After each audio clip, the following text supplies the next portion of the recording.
Means one thing in the UK, but here in the US, the day after Christmas is when Americans decide to keep all those gifts or box them up to return. We've been crunching the numbers on the growing holiday returns, and Teresa Woodard's here to break down just how big of an issue this is.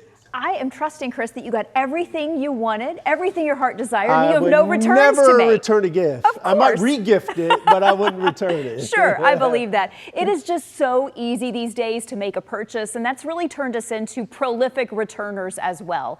The National Retail Federation surveyed retailers, and they expect 17% of their 2025 holiday sales will be returned. When you look at annual trends, you can actually see a real change in our behavior. In 2020, retailers saw about an 8.1% return rate. That cost them about $309 billion. Okay, fast forward to 5 years later now. For all of 2025, retailers project a 15.8% return rate, costing almost $850 billion. That is one reason you might notice a return fee this year. When you ship back your online purchases, it could come with a penalty. Take a look at these fees from major retailers. These, though, are only enforced if you actually return something by mail. If you take your stuff back to the brick and mortar store, in most cases, there's no fee, it's free. So get off the couch and go.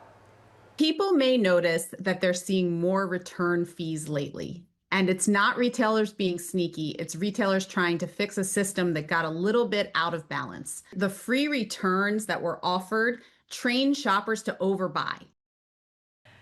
Overbuying, definitely an environmental problem. Ordering a package, of course, means it's traveling on a plane or a truck that uses fuel. And then think about it. When you ship it back, it has to go through that same process all over again.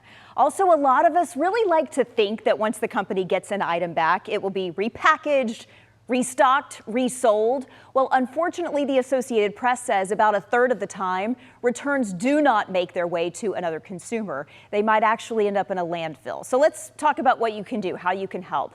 Make that return in person. We just told you it saves you money. It will help the environment. There's a better chance it gets restocked if you give it directly back to the store. Also, make those returns soon because things are easier to resell while they are still in season.